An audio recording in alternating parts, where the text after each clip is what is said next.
急诊拥塞有学术论文做研究。第一个方法用道德说服，说你不要再来我们拥塞了，发现 no effect at all， 完全没有效。第二个办法，提高价格，有一点点效果。最有效的办法事实上是什么？当你急诊觉得无法负荷，比如说我觉得我的病人不安全了，我看太多，不是不能这样，就说我宣布除了第一级紧急病人以外，我通通暂时停看。对啊，就是艺术一样，就是这个方式，就致命的我当然要看，不致命我通通不看。可这三个办法在台湾有它的困难，比如说，假定某个医院说我病人负荷过重，我暂停挂号，除了第一级病人，我相信那个医院会上报纸，提高价钱也不是不可以，马上就会被媒体轰得半死。台湾健保最得意就是因为我们方便又便宜，那这个方便又便宜造成了乱象，想要改它，健保局当局是要非常痛苦，承受非常大的压力，所以困难就在这个地方。台湾急诊足俗的嘛，你叫伊去urgent care也无较俗啊。对伊来讲，伊看急诊部700块，包括 CT、MRI、trauma， 大外伤都700块搞定。他为什么要去urgent care 花500块？病人自己会盘算，然后不要忘记，现在急诊的拥塞很多的病人，至少4、5成是慢性病，尿道发炎、安养院病人感染这个小车祸受伤，这个才是最大宗。你真正心肌梗塞、主动脉剥离、中风，人拢随甲你处理，老实甲你讲。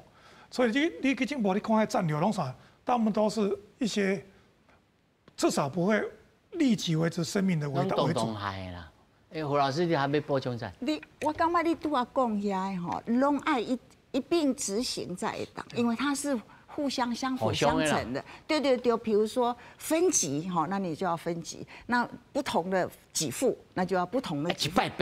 对，啊你呐，我拄啊就在讲啊。伊讲病人不爱出去，就说你 medical center 就是医学中心，你来，伊病人讲你甲伊讲，你这个病无遐严重，你去别位。病人唔会信，那你没办法信，你的迄个，你互伊自费啊，公款力在哪里？互伊加4倍啊、5倍、10倍啊，你就是你爱想办法，因为甲伊讲你，因为你爱家己去想啊，你占别人的资源，医疗主管，对，你占别人的医疗资源，你爱付钱啊！有时我会当去迄个自费的门诊，我付足侪钱啊！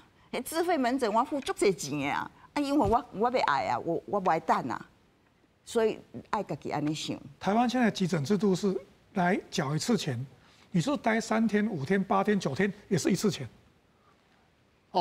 台湾制度是这样，所以你要把它收3、5倍，我保证那个院长投诉性不断，然后卫生局要调查你，立法院要咨询你。没有，除非大家有共识，不然台大院长虽然是我学弟，他也不敢扛这个责任，没办法了。因为民众不接受，就找议员、找立委、找报纸，媒体先 K 你一阵。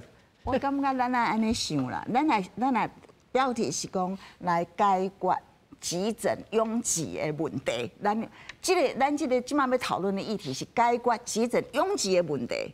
唔是要甲你转诊，其中甲你转诊是一个方法之一，咱就爱甲大家安尼讲啊，因为安尼就立委就袂来找你啊。因为我即摆问题是急诊拥挤，我这拥挤，我病人我嘛照顾无好势啊。因为有人踮啊等足久的，有真重要踮啊等足久的，无就安尼啊。我重要的人先看，你无啥重要，你踮啊慢慢啊等，你等3天我再甲你看。